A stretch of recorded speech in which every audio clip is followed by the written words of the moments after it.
سلطان عبدالحمید خان کی داستان۔ آج ہم آپ کو تاریخ کے ایک ایسے عظیم حکمران کی داستان سنانے جا رہے ہیں جس نے نہ صرف خلافت عثمانیہ کو اندرونی اور بیرونی خطرات سے بچایا بلکہ مسلمانوں کے اتحاد اور وقار کے لیے بھی بے مثال جدوجہد کی۔ یہ داستان ہے سلطان عبدالحمید خان دوم کی، جو خلافت عثمانیہ کے 34ویں اور سب سے آخری مؤثر حکمران تھے۔ خلافت عثمانیہ کا تعارف۔ خلافت عثمانیہ کا قیام 1299 عیسوی میں ہوا اور یہ ایک ایسی عظیم اسلامی سلطنت بن گئی جس نے تقریباً 600 سال تک دنیا کے کئی حصوں پر حکمرانی کی۔ اس خلافت کے تحت اسلامی تعلیمات، ثقافت اور انصاف کا پرچم بلند رہا، لیکن 19ویں صدی کے آخر تک خلافت کو اندرونی اور بیرونی چیلنجز کا سامنا تھا۔ سلطان عبدالحمید خان کی پیدائش 21 ستمبر 1842 کو استنبول میں ہوئی۔ وہ سلطان عبدالمجید کے بیٹے تھے اور ان کی ماں ترکش تھیں۔ سلطان عبدالحمید نے بچپن سے ہی بہترین تعلیم حاصل کی، جس میں اسلامی تعلیمات، جدید علوم اور مختلف زبانیں شامل تھیں۔ حکومت کی شروعات۔ سلطان عبدالحمید خان نے 31 اگست 1876 کو سلطنت کی بھاگ دوڑ سنبھالی۔ اس وقت سلطنت کو اندرونی بغاوتوں اور بیرونی خطرات کا سامنا تھا۔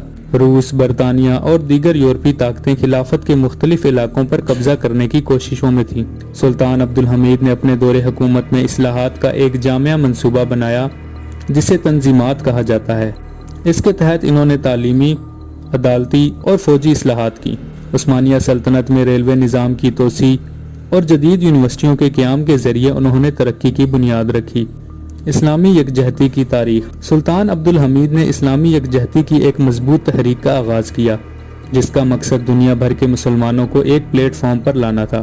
انہوں نے اس بات کو یقینی بنایا کہ مسلم دنیا کے مسائل کو سلطنت کی پالیسیوں میں شامل کیا جائے اور امت مسلمہ کی اتحاد کو فروغ دیا جائے۔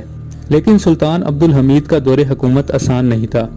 انہیں مختلف اندرونی بغاوتوں، بیرونی طاقتوں کی سازش اور اقتصادی مشکلات کا سامنا تھا۔ 19ویں صدی کے آخر میں یورپی طاقتوں نے خلافت کو کمزور کرنے کے لیے سفارتی اور عسکری دباؤ بڑھا دیا۔ سلطان عبدالحمید کے دور میں بلقان کی ریاستوں میں آزادی کی تحریکیں زور پکڑ گئیں، جن کی پشت پناہی یورپی ممالک کر رہے تھے۔ 1877 سے 1878 کی روس، عثمانی جنگ اور دیگر بلقان جنگوں نے سلطنت کو مزید کمزور کر دیا اور کچھ علاقوں کا نقصان بھی اٹھانا پڑا۔ یہودی وطن کے قیام کی پیشکش۔ 19ویں صدی کے آخر میں صہیونی تحریک کے بانی نے سلطان عبدالحمید سے یہ درخواست کی کہ فلسطین میں یہودیوں کو ایک وطن کے قیام کی اجازت دی جائے، جس کے بدلے سلطنت کو قرضہ ادا کرنے کی پیشکش کی گئی، لیکن سلطان نے اس پیشکش کو سختی سے مسترد کر دیا اور کہا کہ فلسطین مسلمانوں کا مقدس مقام ہے اور اسے بیچا نہیں جا سکتا۔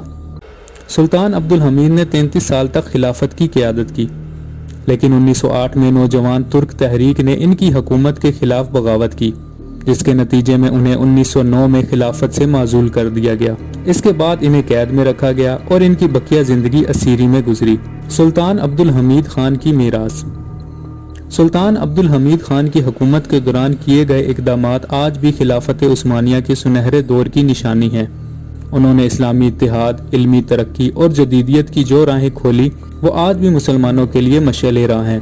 سلطان عبدالحمید خان کی زندگی اور ان کی جدوجہد ہمیں یہ درس دیتی ہے کہ مشکل حالات میں بھی اپنے اصولوں پر ڈٹ جانا اور امت کی خدمت کرنا ہی حقیقی قیادت ہے۔ ان کی خدمات ہمیشہ یاد رکھی جائیں گی اور ان کا نام تاریخ میں سنہرے حروف سے لکھا جائے گا۔ مزید ویڈیوز کے لیے چینل کو سبسکرائب کریں۔